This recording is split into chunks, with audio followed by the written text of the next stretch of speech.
It was a night like any other, as I, Josh, closed up the Starbucks store. The last customer had left, and the quiet hum of the espresso machine filled the air. But little did I know, that night would be unlike any other. As I wiped down the countertops, I heard a faint whisper from the corner of the room. I brushed it off as my imagination, but then I heard it again, closer this time. "Josh," it whispered, sending shivers down my spine. I turned around, but there was no one there.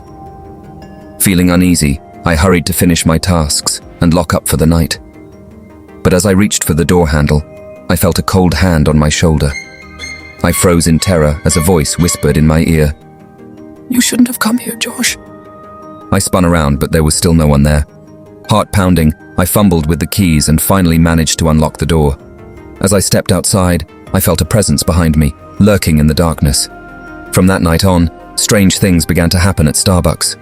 Cups would mysteriously shatter, coffee beans would spill without explanation, and customers would complain of feeling watched.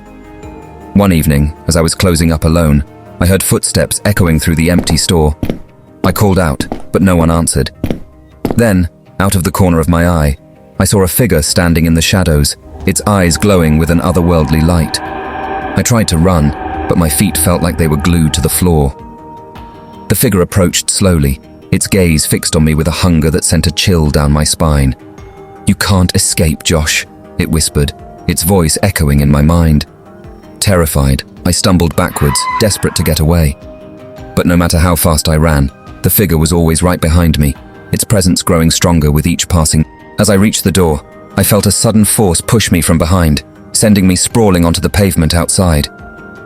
Gasping for breath, I looked back at the store, but the figure was gone, leaving only darkness in its wake. Since that night, I've never been able to shake the feeling that something sinister lurks within the walls of Starbucks. And as the whispers grow louder and the shadows grow darker, I fear that I may never escape the true horror that lies hidden beneath the surface of this seemingly ordinary coffee shop. The next day at Starbucks, I couldn't shake the feeling of dread that had settled in my stomach. Every sound seemed amplified, every shadow elongated and ominous. I tried to focus on my tasks, but my mind kept wandering back to the events of the previous night. As the day wore on, strange occurrences continued to plague the store. Coffee machines malfunctioned, lights flickered, and customers reported feeling a chill in the air, even though the temperature was warm. I knew I had to confront whatever malevolent force was haunting Starbucks. Gathering my courage, I decided to stay late after closing to investigate further. As midnight approached, I found myself alone in the store once again. The air felt heavy with anticipation, and I could sense that something was watching me from the shadows. I began to search the store, checking every corner and crevice for any sign of paranormal activity. Suddenly, I heard a soft laughter echoing through the empty space. It sounded familiar yet twisted and "Who's there?" I called out, my voice trembling with fear. There was no response, only the sound of my own heartbeat pounding in my ears. Then, from the darkness, emerged a figure cloaked in shadows.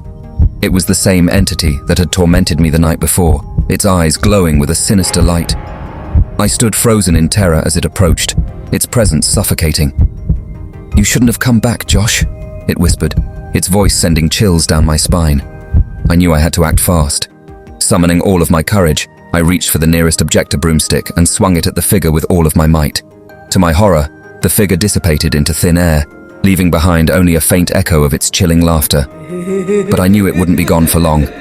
With trembling hands, I locked up the store and fled into the night, vowing never to return to Starbucks again. But as I glanced back over my shoulder, I couldn't shake the feeling that the true horror was only just beginning.